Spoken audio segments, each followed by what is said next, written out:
Before cameras or the internet ever existed, people had their own strange ways of finding excitement. People came together to watch the strangest things and see something they'd never forget.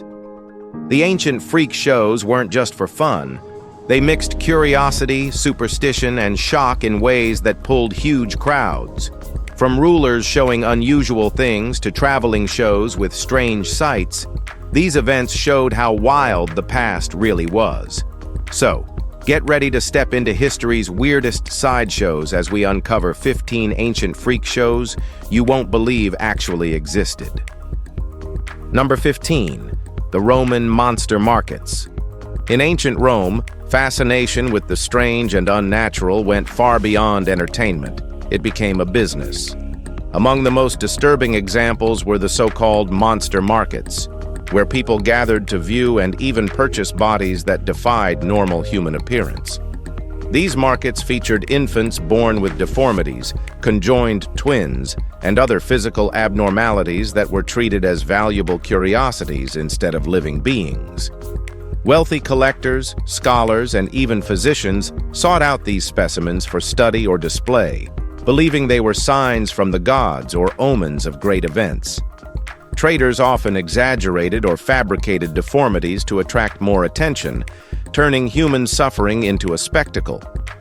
What should have been met with empathy instead became a cruel form of fascination, reflecting how deeply superstition and ignorance shaped Roman society. The monster markets remain one of the most unsettling examples of how far people once went to profit from the unusual. Number 14. Medieval dwarves and giants at royal courts. During the medieval and Renaissance eras, many royal courts across Europe kept dwarfs and giants not merely as entertainers, but as living symbols of prestige. These individuals, often referred to as court dwarfs or chamber dwarfs, were permanent household members listed among official staff. Their duties ranged from amusing guests at grand feasts to serving as attendants or nannies to royal children, as famously shown in Diego Velázquez's Las Meninas. Some even held intellectual or spiritual positions, like the friar dwarf who advised a queen. Yet behind the luxury of court life lay a darker reality. Many were objectified, treated as ornaments or pets, and at times exchanged as gifts between rulers to display wealth and influence. Their portrayal in art often emphasized their physical difference to magnify the ruler's power. While some, like Jeffrey Hudson, managed to carve out remarkable lives beyond these confines, most endured control, exploitation, and deep dehumanization within the glittering halls they served. Number 13. The Elephant Man of Byzantium.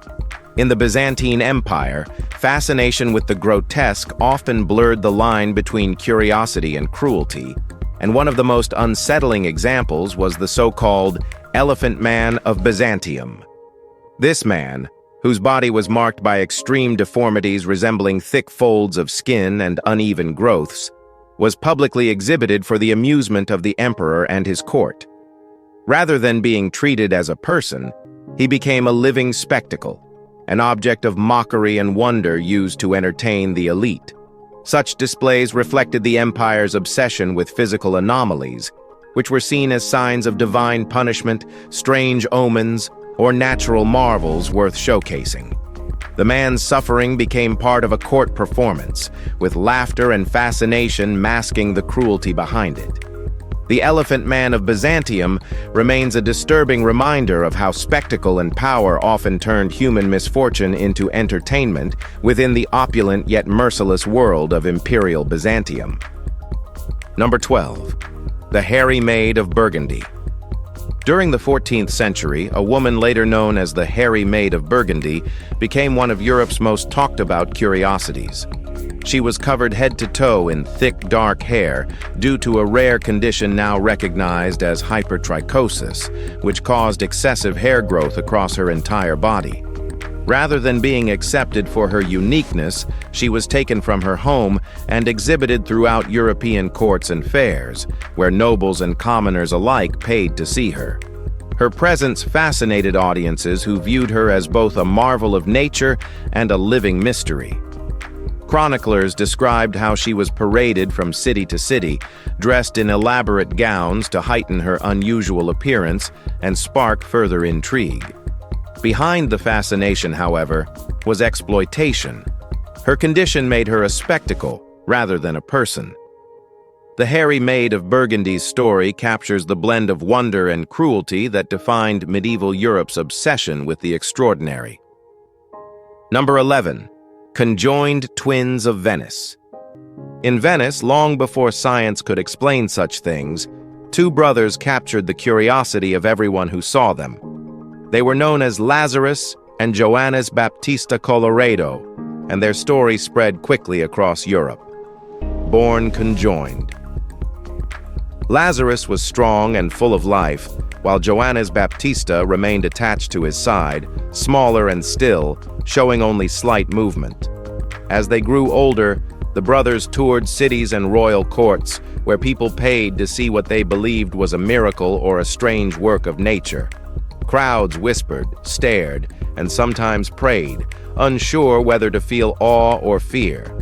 Lazarus faced the endless attention with quiet patience, though fame often came with discomfort. The Colloredo twins became one of the most unforgettable sights of their time, remembered not only for their appearance, but for how they exposed the thin line between fascination and cruelty. Number 10. The Bearded Lady of Prague.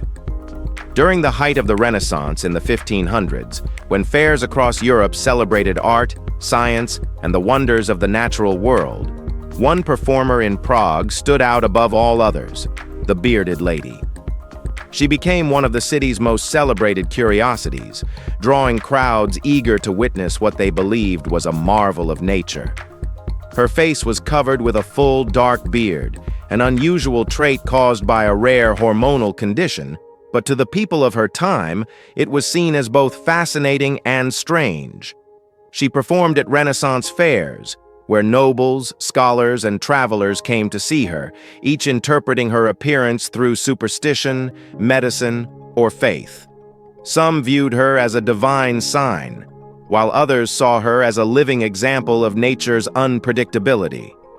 Despite the stares and whispers, she carried herself with grace, becoming an enduring symbol of how fascination and spectacle shaped the Renaissance view of human difference. Number 9. The Wild People of Aveyron. In early Enlightenment France, fascination with the wild people of Aveyron captured public imagination and stirred debate among scholars, clergy, and the curious. These so-called feral children were discovered living in isolation within the forests of Aveyron, showing little understanding of language, social behavior, or human customs. Locals described them as animal-like in movement and instinct, leading many to view them as living evidence of what humanity might look like without society or education. Exhibited before scientists and philosophers, they became subjects of intense study rather than compassion, used to explore questions about human nature, morality, and civilization. Some believed they proved the purity of natural existence, while others saw them as proof of humanity's need for structure and reason.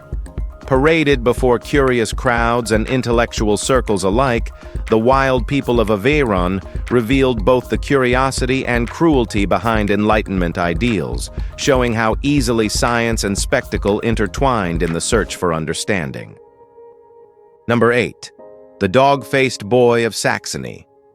In Saxony, tales spread of a child whose appearance defied every norm of the time.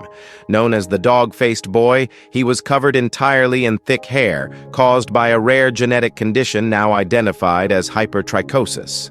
His unusual look made him a figure of endless fascination during an age when difference was often treated as spectacle.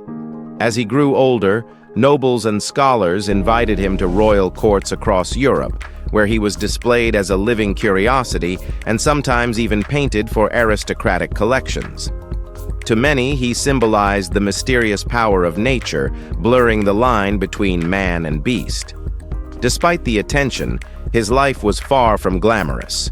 He lived under constant scrutiny, and was used to entertain rather than understood.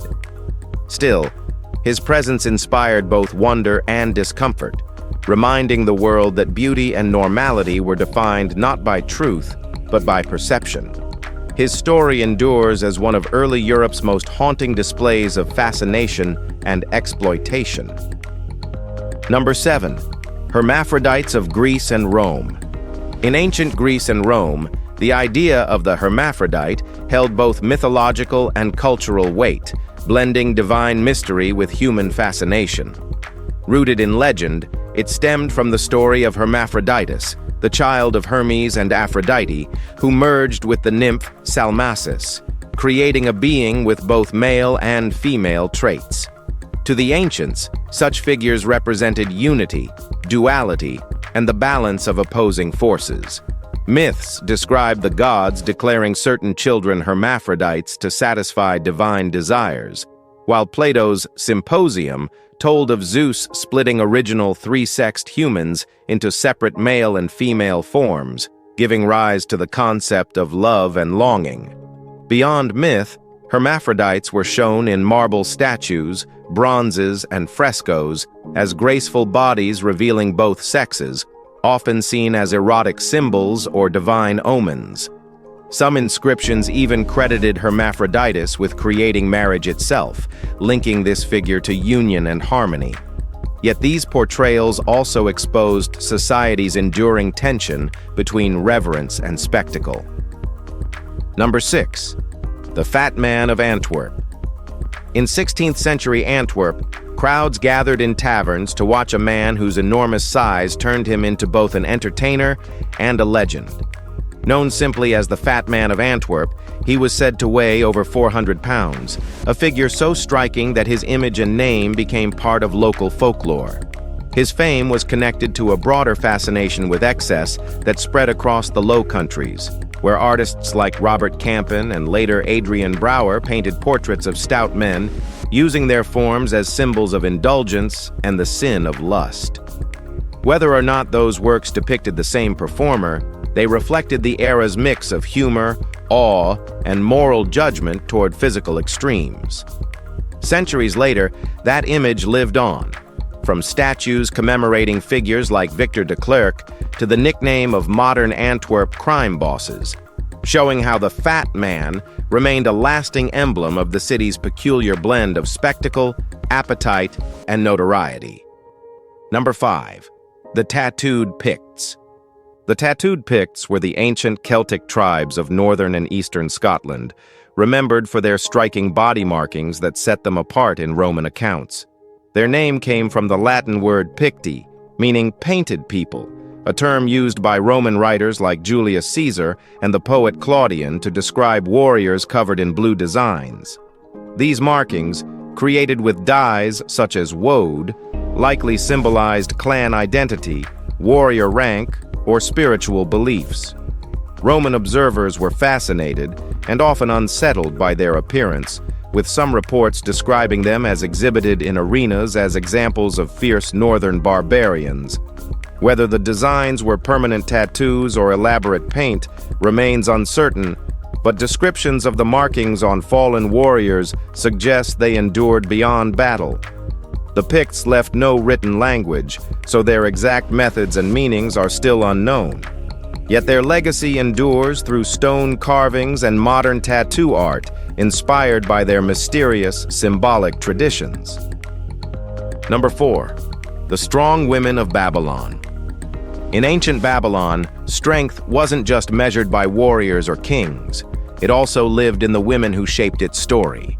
Some led armies, others wrote poetry, and a few became legends that blurred the line between history and myth.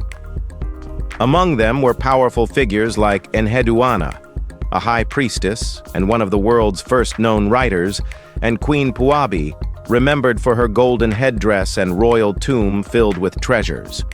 Later came Samuramat, who ruled as regent and inspired tales of the fierce queen Semiramis. Over time, Babylon's image changed. In religion and mysticism, women became symbols too. The whore of Babylon in the Bible representing moral decay, and Babylon in occult writings, a goddess of chaos and passion. Together, these stories, of real queens and imagined figures, show how Babylon became forever linked with powerful, complicated women whose influence reached far beyond their time. Number 3. The Siamese Boys of Constantinople. In the 10th century, Constantinople witnessed one of history's earliest recorded cases of conjoined twins, known today as the Siamese Boys of Constantinople. Thought to have come from Cappadocia or Armenia, the brothers traveled across the Byzantine Empire, attracting attention as a living marvel. Chroniclers such as Leo the Deacon described them as grown men of about 30 with kind and gentle natures, despite the unease their appearance caused among some citizens. When they first arrived in the capital around 944 CE, many viewed them as an ill omen, prompting their brief exile before they were later welcomed back during Emperor Constantine VII's reign. Their story took a tragic turn when one twin passed away, leading Byzantine physicians to attempt a surgical separation, the earliest known operation of its kind. The surviving twin lived only a few days after the procedure, but the event became a remarkable milestone in early medical history and human curiosity. Number 2. The Skeleton Man of Venice. Venice has always carried an air of mystery, and one of its strangest tales speaks of the Skeleton Man, a story that seems to sit somewhere between fact and imagination. Some believe it began after archaeologists uncovered ancient skeletons near the city, including one that showed signs of a possible Roman-era crucifixion. Over the years, these findings inspired artists, with human bones and skeletal figures appearing in exhibitions at the Venice Biennale, where they became symbols of life, death, and memory. In local folklore, the idea of a bony, ghost-like figure walking the canals fit perfectly with Venice's eerie charm, echoing stories of the Bone Man from Northern Europe. Whether drawn from history, art, or imagination, the Skeleton Man became part of the city's darker side, a haunting reminder that beneath Venice's beauty lies a long, silent record of those who came before. Number 1. The Horned Woman of Saxony. Stories of the Horned Woman of Saxony likely grew from a mix of myth, art, and misunderstanding that spread across Europe in the 16th century. Reports described a woman whose head bore horn-like growths, a rare medical condition that drew the attention of physicians and nobles alike. She was examined, painted, and even paraded through various cities as a living curiosity, blurring the line between science and spectacle.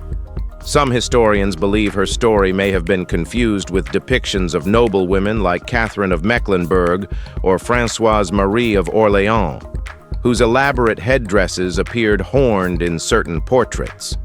Others trace the legend's inspiration back to much older symbols, such as the running horned woman of prehistoric Algeria or Irish folklore about witches with horns. Whatever its origin, the tale reflected Europe's fascination with the abnormal and mysterious, where faith, fear, and curiosity often turned human difference into public display and enduring legend.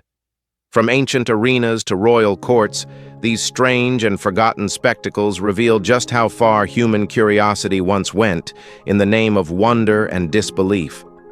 What we see as shocking today was once celebrated, feared, or misunderstood, but each story leaves behind a trace of the world that came before us.